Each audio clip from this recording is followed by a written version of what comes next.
Hi everybody, I'm Cindy with Pathways Homestead. Those of you that got to come in a little bit earlier, I just want to thank you guys for coming in, and this is a little overwhelming for me. I'm just a little small town farm girl that, this is crazy. But anyway, so to see a room full of people interested in what I'm talking about is really cool. It's very cool because I feel like in my family, I'm a dying breed. I am the only canner. I'm the only large gardener in my family from my siblings and my cousins, which is very, very strange because both my grandmothers were huge gardeners, huge canners, what we would consider a homesteader now. They were just sustenance living. They were trying to feed their children in the Depression and the years after the Depression. So my grandmother my granny on my daddy's side was having children in the Depression. My dad was born towards the end of the Depression in the World War II era. So she had children before the Depression and after. And so she's got a 28-year span from her oldest to youngest, and my dad's the next to the youngest. So, you know, lots of kids in her family, lots of good knowledge that I lost. And I wish I had because I was too young, and she was, of course, older. So, anyway, Cindy Cargill, Pathways Homestead. If you like YouTube, check me out. I'm a very amateur videographer, but yeah, it's Pathways Homestead. And I'm also on Facebook and Instagram and TikTok. But I'm very new to TikTok, and I'm not good at Instagram. So like I said earlier, Gary and I, at this point in the summer, are providing around 85 to 90%, maybe a little over 90% of our own food. We grow all of our own meat. We grow beef, pork, lamb, chicken, rabbits, quail, and duck. Miss anything? We get eggs from the chickens, quail, and ducks that we eat, and then we have around. Typically, we have around 22 to 25,000 square feet of gardens, and we do some market gardening as well. Last year, we got aerial sprayed, wiped out all of our fruit trees we had planted. We lost several of our nut trees that were native, and then a couple that we had planted. And our milk cow, we also have a milk cow. It caused her to have liver failure because of the chemicals used. And my own, not knowing I needed to immediately go dump her water and then provide fresh water for her for several days and to pull her off the pasture. I didn't know. Was that from the farmers around you? Where did the aerial spray come from? So we are in the prairie, in the grasslands, and there are so many invasive species of grasses, and we're in such a large area that's unpopulated that they have no choice in order to control it. Without getting fines from the government, the farmer will get fined from the government if they do not try to prove that they have tried to control the invasive species. And the government has guidelines that they have to spray. Yeah. If they don't spray, they get fined. And the applicator just chose a bad day for us. So our first 150 feet of our property, our whole property got covered, but the first 150 feet was the absolute worst. There was quite a bit of chemical. He just picked a day that it got over 100 degrees, which there's at 95 degrees, I believe, it's somewhere in the 90s, that chemical vaporizes again. The air will pick it back up and it carry in the wind again. So we not only got what when he applicated to the field next to us, we got drift from that because the wind was in the wrong direction, and so it swept over us. And then it vaporized for 1 to 2 days after, continued to vaporize and come and hit us. So it wiped us out last year. And we're still having issues this year that we believe are due to residue. We keep being told by the extension office that it is not, that the chemicals used should have I forgot the word they used, metabolized or whatever. in 90 days. And that's becoming clearly obvious. It's not, because we have stuff that sprouts. When it puts on its real leaves, then it dies. So that is a direct telling you that, yeah, either that or they're not telling the truth of the chemicals that they used on our property, that came on our property. Kansas, though, protects the farmer, not us. It protects the applicator, not us. So they did pay us restitution for damages. They paid for my cow. They paid for the replacement cost of my cow. They paid for all her vet bills because she did spend a week in the hospital at K-State. K-State would not say that that is why she had liver failure. But they just said due to a trauma is that she had liver failure due to a trauma. But one of the chemicals, if you read the label, causes liver damage to humans. So why wouldn't it a cow if it's ingested? So anyway, that is, I got way off track of my story. Sorry guys, I rabbit trailed a bit. But anyway, so we're still struggling this year to have much of a garden. Another thing we did was he built me 2 raised beds, and those raised beds with new dirt are doing amazing. So that everywhere that we put in new dirt is doing absolutely amazing. Everywhere that we didn't is not. So anyway, back to canning. So this is Canning 101. Welcome. I'm going to do a small presentation, and then I'm going to open up to questions because I want to meet y'all's needs. And that may be a little more difficult since there's so many of us. So we'll do our best. This is my husband, Gary. He's going to be my Vanna White. I'm not very good at standing still, and so this is going to be a bit challenging for me. I couldn't get the mic off of the thing and the cord short. But anyway, so I'm going to start off with introducing my canners. That is a hot water bath canner. So you hold it up, hold it up. Hold it up tall. So it has a basket in it that allows you to protect the bottom, your jars from the bottom of that. You want to protect your jars from the heat of the bottom of that pan, because that's where your heat's going to be concentrated. And you can actually, if you're having problems with your jars cracking out on the bottom, make sure that you're not, number one, the jar didn't already have a fault, and that's possible, and it's really hard to see. Number two, it can be a shock issue where your temperature changed too quick from the temperature inside the jar to outside the jar, or it can be that you packed it too tight, or that you're too close to your heat source, or you had your heat too high and brought it up too quickly. So that is, like I told everybody earlier, it was here for the early. I got that canner on clearance for $5 at TSC about 3, maybe 4 years ago, somewhere along in there. Since we've been at our new house, we've been there 5 years on our new homestead that we've actually lived on it. But that's my first hot water bath canner, and I've been canning for 25 years, we figured out. So before then I used a large stock pot, and I just put something on the bottom, usually a cloth, and folded over tea towel or a couple tea towels on the bottom to set those jars on so they weren't directly on the bottom. And in a hot water bath canning, you're going to want to do your, well, you scooch on over. You're going to do your jams and jellies. You're going to do your pickles. You're going to do your ketchups, your condiments. You can do your tomatoes and tomato sauces. Yeah, I think that's pretty much what I've got there. There's probably some other things you can do, but that's pretty much what I do, is mostly pickles and things like that in it. My granny used to open kettle. Before, a lot of times she wouldn't pressure can, she'd open kettle, but I don't open kettle because I have pressure canners. So in the middle is my yellow pressure canner that I bought from my aunt in 1997 for $30, and I got 3 dozen jars and a wealth of knowledge and memories, because my granny canned in that as well as my aunt. And so they would have canning parties and bring over their outside, and we'd all, well, my mom had a workforce, 4 girls, so my aunt's girls were grown, and my uncle and grandmother and my mother would grow huge gardens, so they'd just bring stuff over in big garbage bags and set us girls under the shade tree and we'd be snapping for days. For days. I still don't like black-eyed peas because of the purple fingers.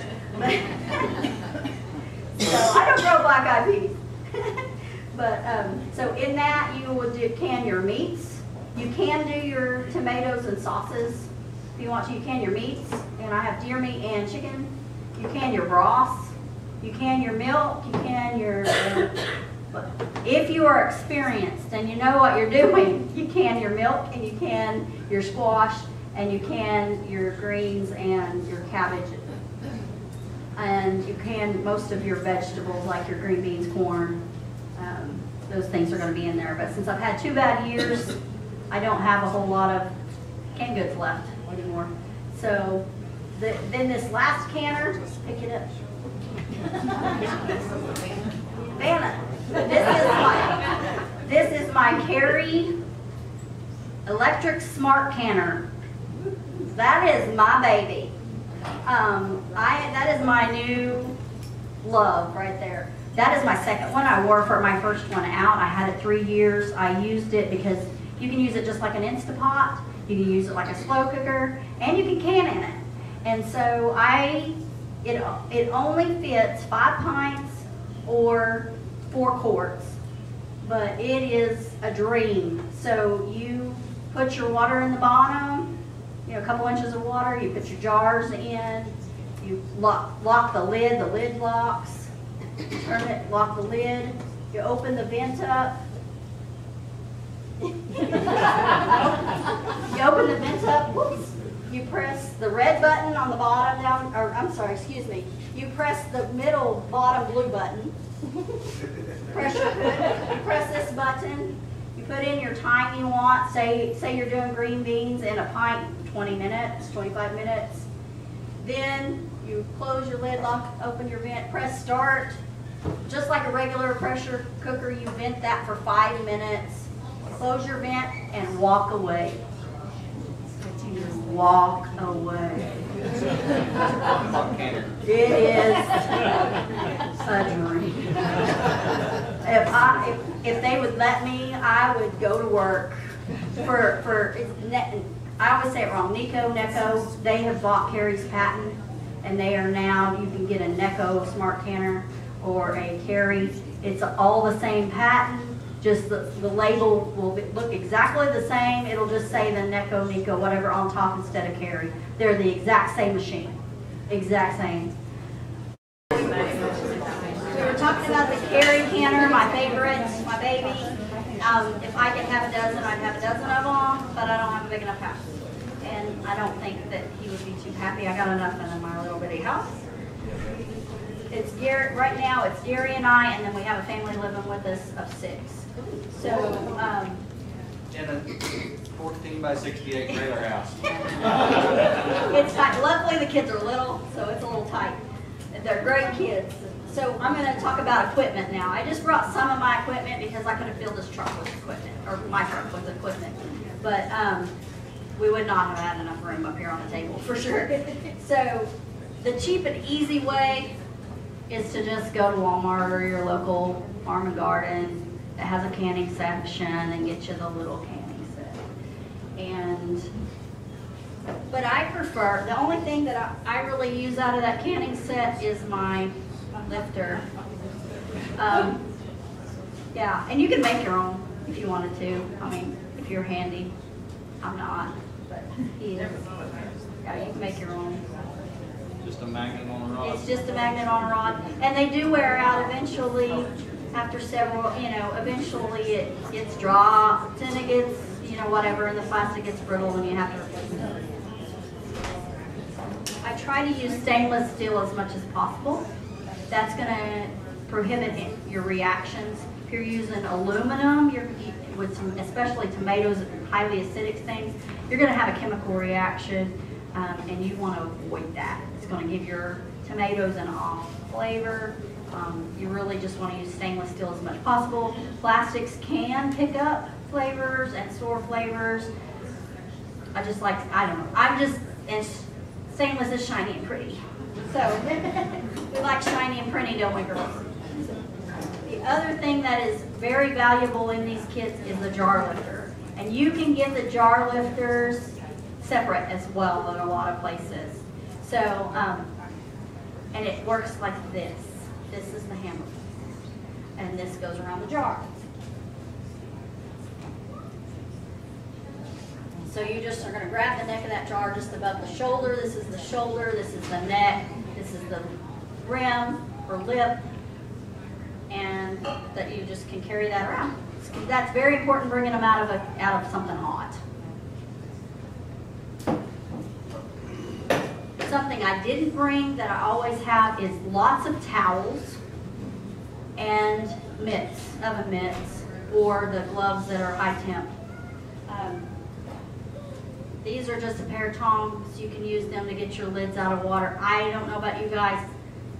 I don't put my lids in water because if you're doing your pressure canning times correctly, you're coming up to temperature correctly, you're just repetitively sterilizing and repeating things that don't need to be done over and over and over again. I do recommend putting your jars in warm water though, and having your jars hot so that you don't shock them. That's going to preserve your jars. I don't bring them to boil. I do have them in hot water, pull them out of the hot water, and then put my stuff in because I want them hot.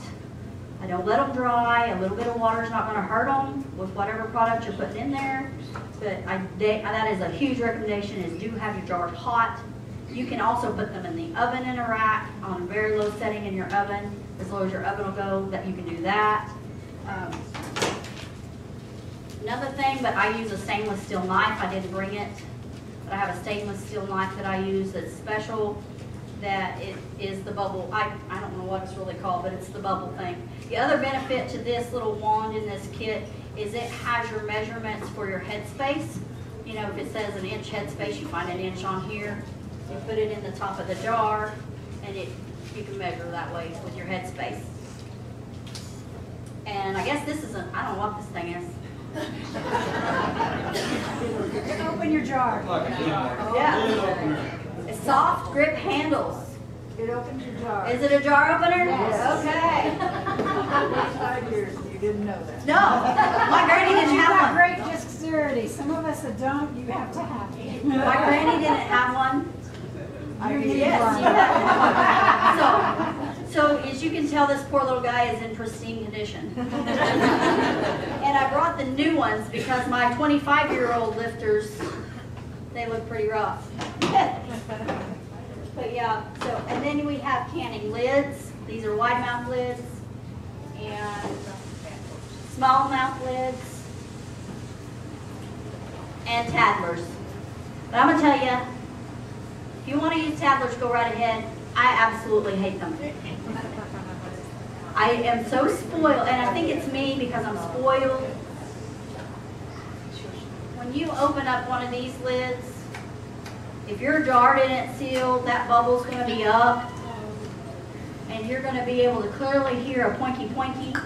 If you tap a spoon, if it is sealed, if it does appear to be sealed, and you take a spoon and tap the top, not hard, but tap the top of that lid, you're going to be able to learn the sound of a sealed jar. And you'll see it's a new thing on TikTok now for people kind of playing with them, and they'll have jars out on the table and they're thumping the top of the jars. I think it's cute, but anyway, I'm a little nerdy, but you can definitely hear the difference, and you will have to learn to trust yourselves and trust your instincts, and it's okay for that to take time.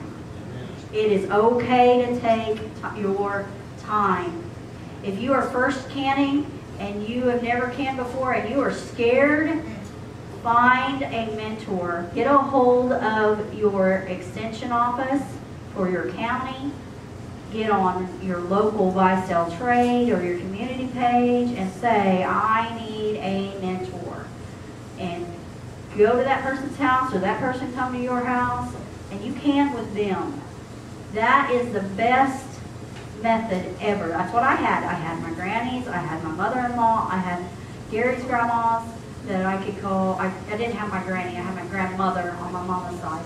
Still, when I was an adult canning, I had her for, goodness, 4 to 5 years into my canning. So she was a fabulous resource for me. Here I have different kinds of sieves and food meals, and if you're really poor, you can even just use a sieve just to get your pulps out of if you're making jams or jellies. If you're making a jelly, you're going to get a little bit more pulp and residue from your juice. I don't mind it. Other people, they want a real clear, real pretty. I'm kind of like flavor and taste, and the more pulp you have, the more flavor and taste you have, and it's a little more jammy, but most of my jellies are a little jammy.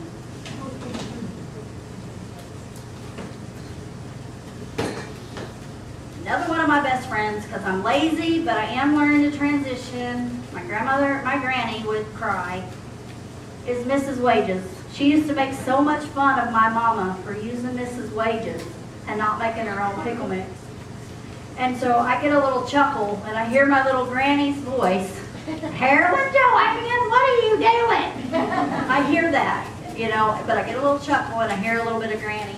And if my younger daughter is looking at me and smiling, I get a little bit of my granny.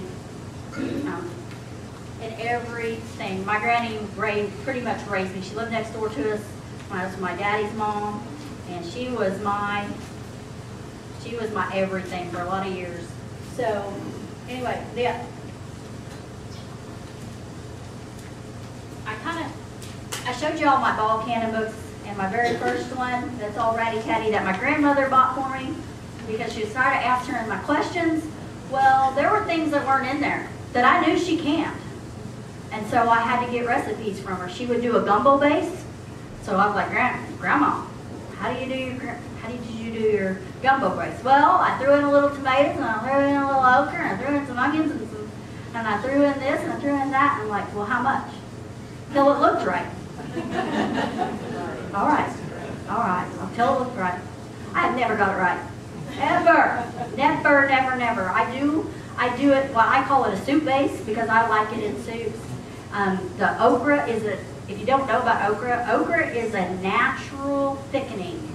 If you want a nice thick soup and you don't want to use flour or cornstarch to thicken your soup, if you're on a keto diet and you're diabetic, okra is amazing for diabetics. I'm just telling y'all, it helps you metabolize that sugar.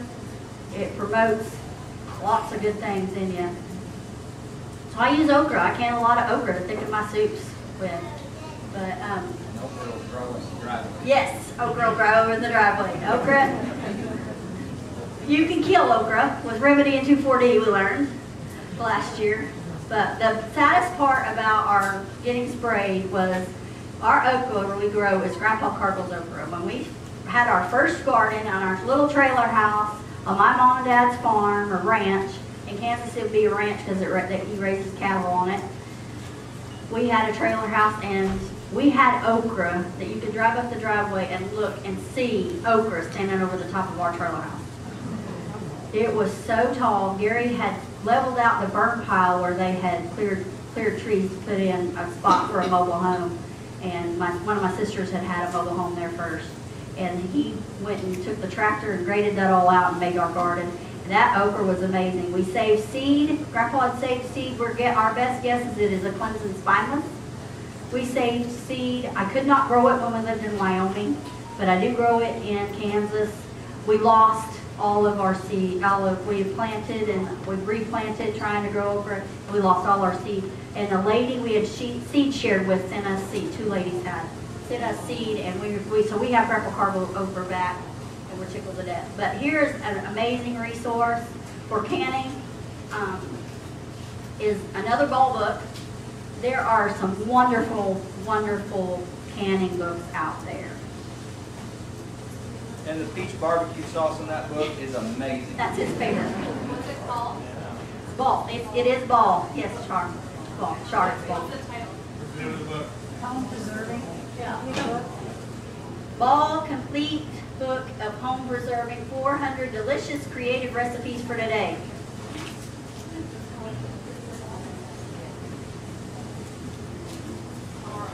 And then you can find like old recipe books. We'll have lots of recipes in them. This is Jackie Clay, did I get her name right? Yeah, she writes for Self-Reliance magazine. This is a bunch of collections of just how to prep your pantry, recession-proof your pantry. But it has some good recipes in it as well. Lots of canning recipes and other recipes. And lots of good tips for, you know, we're not technically preppers. I guess we are technically preppers, but we prepped because his job was seasonal. And we both have some health issues. And so we prepped for you know, the lean times. And we didn't even know we were prepping. That was just life. You know, that's what we were taught by our families to do, and that's just what we did. But now they call us preppers. I'm not prepping for the end of the world or anything like that. I'm just prepping for life. You know, just doing what I normally do. Can you hand me the marker?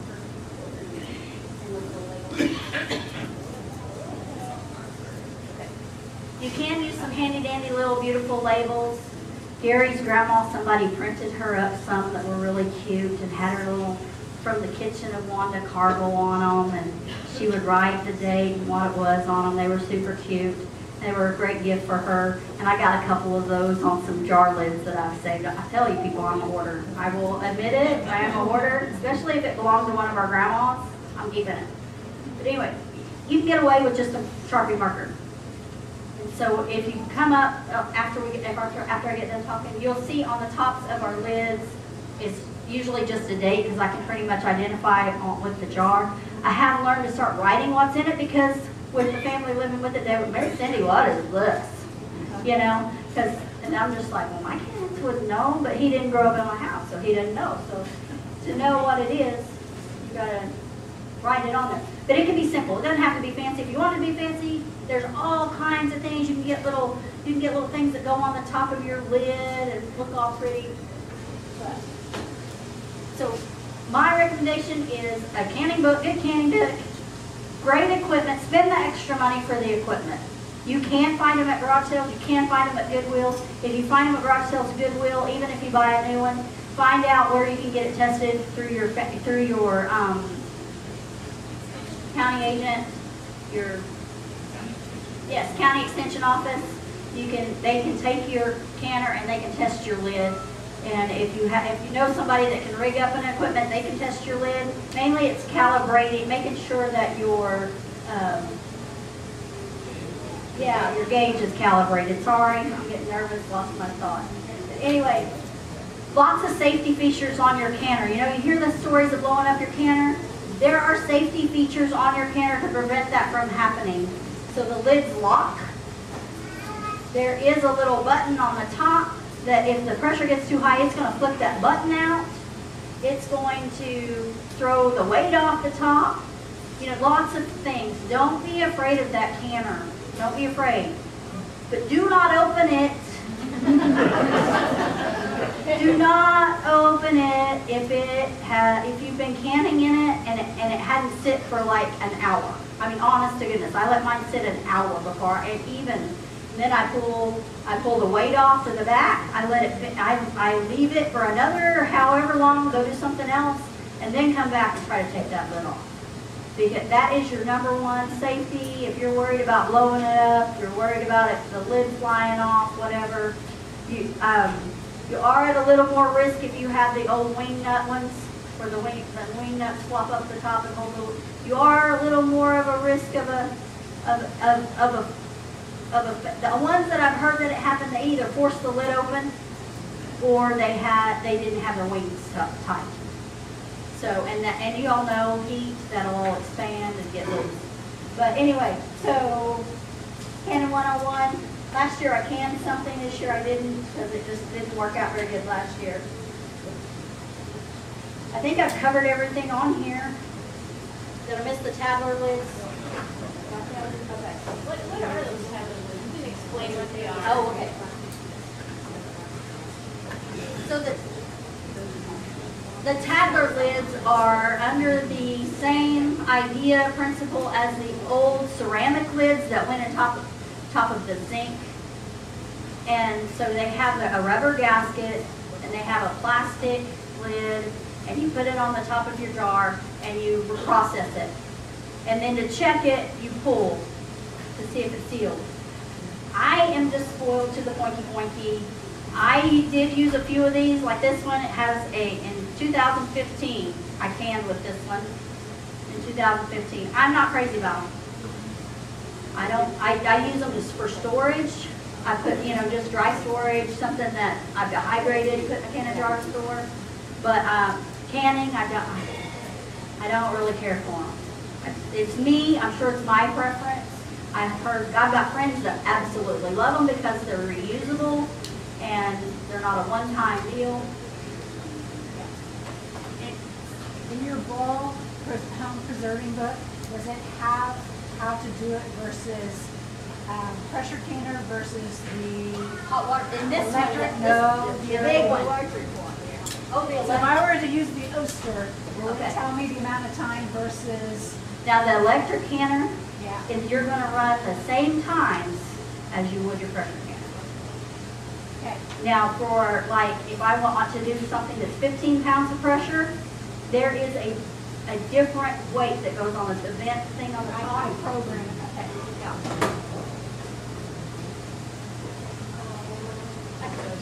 I'm afraid I'll break it, but the little thing on the top that spins around that opens the vent stuff, Yeah, you change it out for the 15. okay. It's a heavier weight, and it'll change how it vents, because it naturally vents through that. But the times will be the same. Your times will be exactly the same as a pressure canner. Got it. That's what I Exactly make the sure same. that. Yeah. And they come with a nice little handy dandy booklet. Yes. When you talk about meat and milk, Meat and milk. You want to Yes. talk? Let me talk about meat and milk. Okay. So meats. I can deer meat, chicken meat, beef, and chicken. Yeah. So on my hamburger, this is taco meat.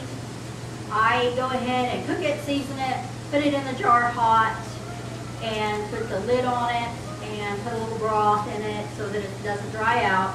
And then I pressure can it. I think it's 90 minutes for a pint in a pressure canner. Meats you want to make sure you get a pressure canner. I can my greens just like they're meat, same times.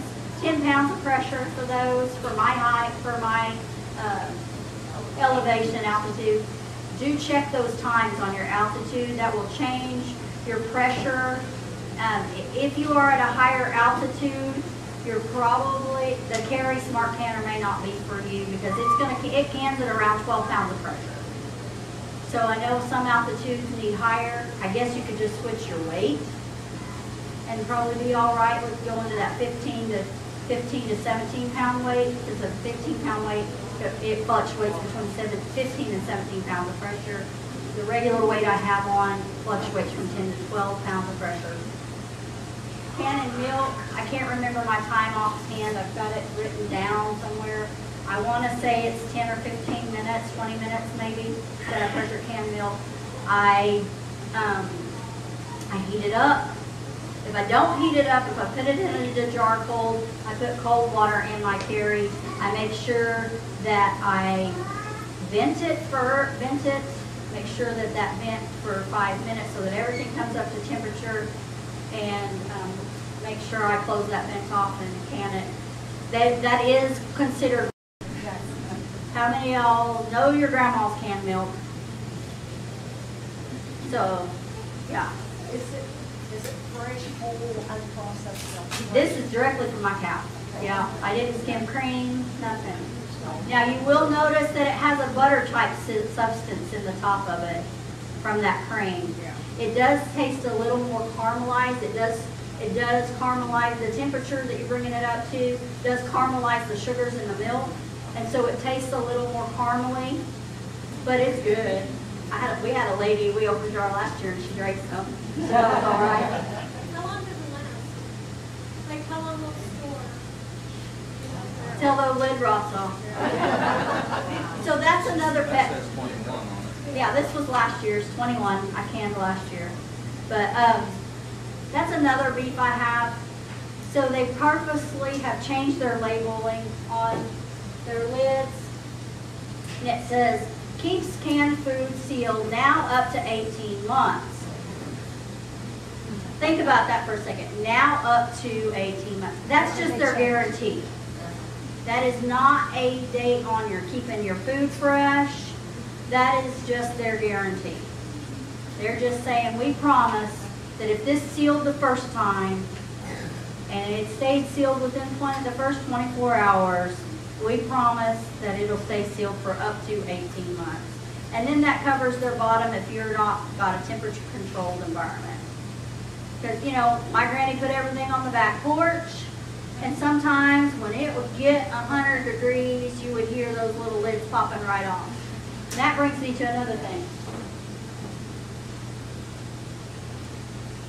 When I store my jars, I do not store them with the rings on. That way that lid can pop. Now when I'm transporting jars, I do put the ring on. That keeps from chipping, mainly. And it keeps from making a mess if the lid does pop. But that's just a correction thing. I try not to stack my jars. Because you want to know if that seal pops. You want to know if it pops, because that means that you've got some chemical reactions going in there. You got some bacteria growth. You got something going on. Bubbles, active bubbles. You have something that's actively bubbling and it's sealed and it's not within the first 10 minutes of you pulling out of your canner. Because when you pull it out of your canner, if you pull it out a little bit too soon, you'll still see some heat movement and air movement in there. If you do see that, the next time you don't put it back in because you're just too shocking it. But next time that you can that item, remind yourself, okay, I need to let it sit a little longer. Because you don't want that. You want it to be a little cooler. You don't want all that movement. It can mess with your seal. It can create siphoning where you lose your liquid, and that can mess with your seal as well. So I don't double stack my jars, and I don't store them with the rings on. Your rings can rust if you have high humidity. I can show you some stuff that I did accidentally store with rings on.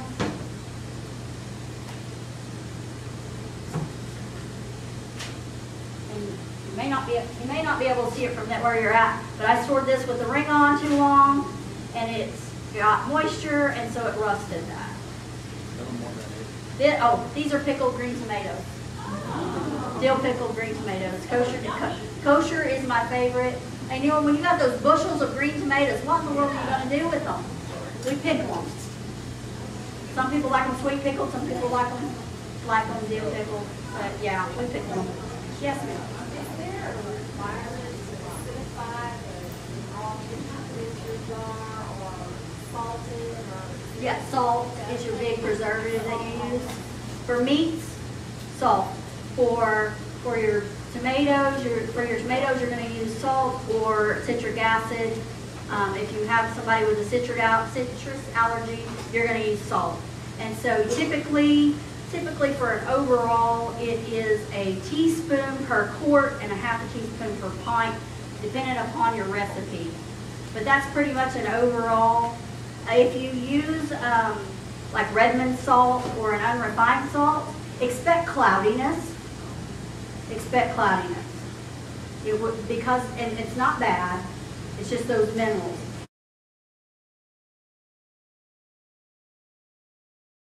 Mom got me started canning. When we were little, we were involved in like snapping the green beans, picking garden, but we were not allowed in the kitchen when the canner was going or outside. We had to have a perimeter. Granny canned outside, and she would can outside because she didn't have air conditioning. And in central Oklahoma, the heat can be overwhelming. So, and I caught the bug. I mean, when my mother-in-law said, if you're going to be a stay-at-home mom, you're going to have to grow a garden and you're going to have to learn to can. And so my aunt, who I remember her canning on the canner, the yellow one, she was older and she lived across the road from Gary's folks, and she said, hey, I got my old canner. Are you interested in canning? I know you've got that garden. And I wasn't quite sure I was ready because I was afraid. you know, afraid of blowing it up, you know, afraid of, my granny had the old All-American canner that had the wing nuts on it. I don't know what happened to that. I really don't. I wish I did. But anyway, that she said, I'll sell it to you for $30 and give you 3 dozen jars. And my mother-in-law said, that's too high. And I thought, she said, she's robbing you. And I thought, no, because the memories. I can remember my granny's hands being in that canner. And so I'm gonna pay $100 if I have to, you know. So anyway, so I got that, and I love my aunt. She was a super sweet lady, and I got knowledge along with $30. You know, I got way more than a canner for $30. So that was my first canner. I didn't have a hot bath canner until recently because I found it on sale for $5 at TSC in the clearance. Somebody tucked it way back in and hid it, and there were 3 of them stacked there. So I picked one up for $5. I thought that was amazing. And before then, I had a large granite ware to stock pot, and I would put either cannon rings on the bottom or most times a towel on the bottom just to protect the bottoms of the jars so that they didn't rattle on the bottom, and that gave them a little extra cushion from the heat. But I'm just going to kind of talk a little bit until everybody comes in. You're not going to miss anything. Come on in. I'm just gabbing. But, so now I have been canning since 1997. So however many years that is, quite a few. About 25 years. I've been canning for 25 years. And I can attest to how good it is. We typically grow right now on our homestead. With it being summertime, we're in the 90% percentiles of our growth, of providing our own foods. We grow our own meats. We grow our chicken, pork, beef, quail, and rabbit, and provide our own eggs from quail and chickens, and ducks. We have ducks as well, throughout them in the meat, and sheep. So we're pretty diverse in our meat. We have a small hobby farm or homestead. Where we're at, we're in southeast Kansas, and we're in the northeast corner of southeast Kansas, and so we're in big ag. They bring several million cattle into our county every year, and there's a good chance if you go to a restaurant and eat a steak, it came from Greenwood County. There's a good chance, but there's lots of other counties besides ours, but we've got the perfect grass in the Flint Hills of Kansas. We've got that nice flowing prairie, and so it grows beef really, really well. On our homestead, we do a grass-fed grain finish, so our beef is always on grass, and then the last 90 days we do add a little bit of locally sourced grains and feeds that Gary and his partners grind themselves, and we end up with a good product that we really like. We grass feed our chickens. They are on our laying hens are usually free range, and then our meat chickens, since they're a little slower and not real smart, you gotta protect them a little harder. They are in chicken tractors, and we move those as often, 2 to 3 times a day, as often as they need to. And then they also are fed locally sourced grains and the leftovers from our dairy cow. So we meet most of our own dairy needs.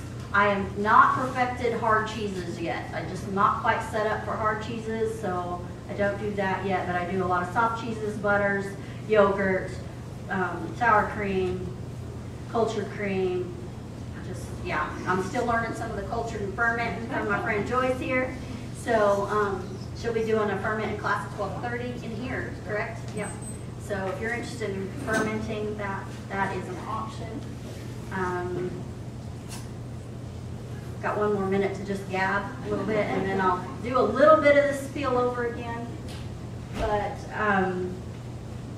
yeah, so I don't know. My mom quit can't. My mom is a double amputee, and when they did her amputation in 2019, December of 2019, did her second amputation of her right leg, or left leg, my dad said, take all of your mama's canning stuff. I don't want nothing left when she gets out of the hospital. I don't want nothing here.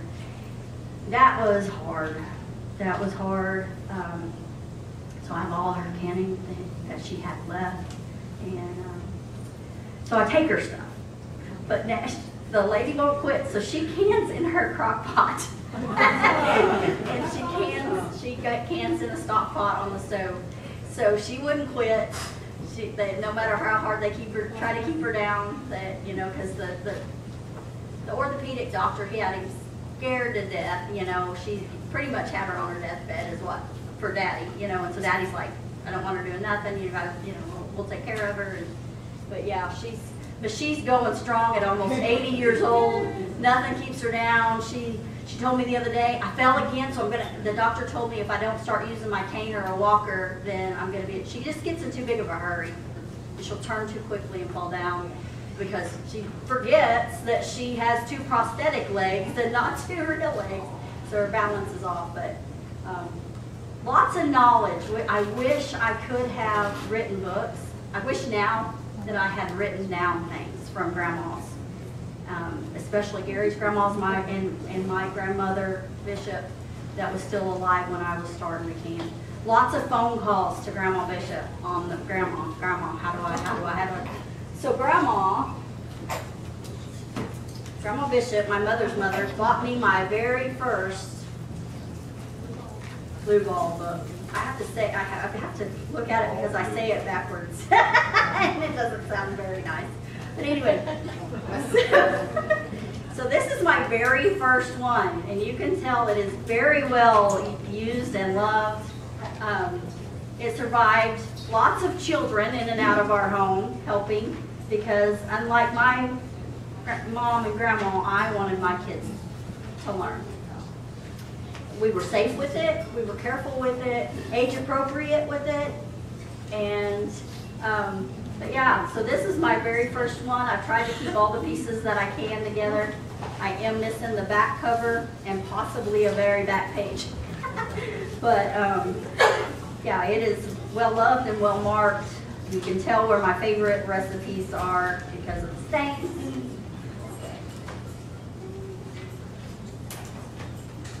And then I've turned into a bit of collector of canning books and old recipe books.